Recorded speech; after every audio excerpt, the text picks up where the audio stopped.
Assalamu alaikum, I'm Aisha and you're watching SAMAA News. Here are today's headlines.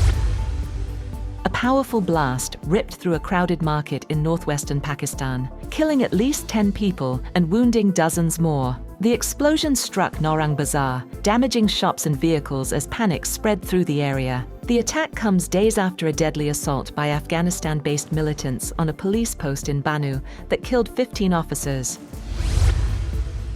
Pakistan has categorically rejected a CBS News report regarding the presence of Iranian aircraft at Noor Khan Air Base, calling it misleading, speculative and sensationalised. The Foreign Office said the aircraft were in Pakistan as part of logistical arrangements linked to Islamabad talks, not because of any military contingency. According to the spokesperson, several aircraft from Iran and the United States arrived in Pakistan following the ceasefire and during the initial round of the Islamabad talks. Pakistan stressed that the Iranian aircraft currently parked in the country arrived during the ceasefire period.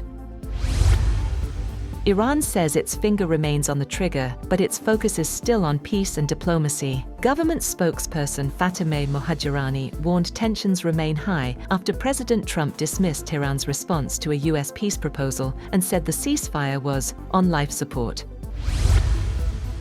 On the other hand, Iranian Parliament Speaker Baker Ghalibaf has said Iran's armed forces are fully prepared to respond to any aggression, warning that any hostile move would be met with readiness. In a statement shared on social media, Ghalibaf said the world had already seen that wrong strategies and wrong decisions always lead to wrong results. He said Iran was ready to deal with any situation and claimed that others would be amazed by the country's level of preparedness. Separately, Mohammad Eslami, the head of the Atomic Energy Organization of Iran, said there could be no compromise on Iran's uranium enrichment program. Iranian parliamentary spokesman Ebrahim Rezai has said that the country could enrich uranium up to 90% purity, a level considered weapons grade, if Iran is attacked again. The spokesperson for the Parliamentary National Security and Foreign Policy Commission posted on X that one of Iran's options in the event of another attack could be 90% enrichment, adding that it will review it in the parliament. The fate of around 400 kilograms of uranium enriched to 60%, a short technical step from roughly 90% weapons-grade material, remains unclear.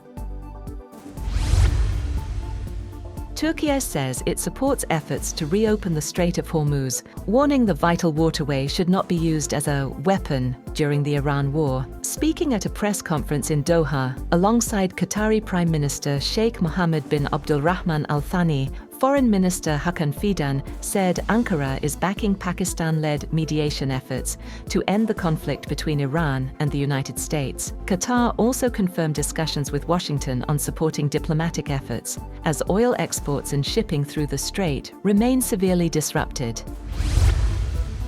Palestinians marked the 78th anniversary of the Nakba, or catastrophe, commemorating the mass displacement that followed the illegal occupation of land in 1948. In Ramallah, crowds waved Palestinian flags and carried symbolic keys representing the right of return for refugees. Russia successfully tested the Rs-28 Sarmat, a new strategic nuclear-heavy intercontinental ballistic missile with plans for deployment by year-end. President Vladimir Putin has described it as the most powerful in the world. The missile is designed to carry nuclear warheads across thousands of miles and, according to Putin, can penetrate all current and future missile defense systems. The announcement comes amid continued tensions with the West over the war in Ukraine and follows years of delays and failed tests in the Sarmat program.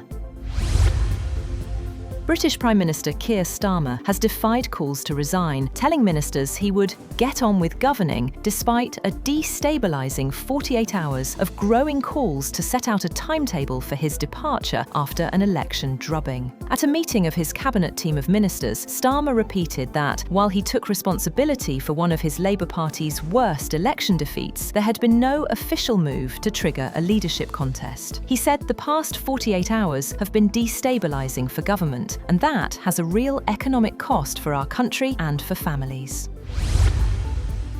French President Emmanuel Macron announces $27 billion in investment commitments for Africa at the Africa Forward Summit in Nairobi. focusing on energy transition, agriculture, and artificial intelligence. He says 14 billion euros will come from French public and private companies, while African investors will contribute 9 billion euros, with the plan expected to create around 250,000 jobs across Africa and France. Macron described the initiative as a partnership of equals, as France works to rebuild influence in English-speaking African countries amid declining ties with several former colonies and growing geopolitical competition. That's all for now.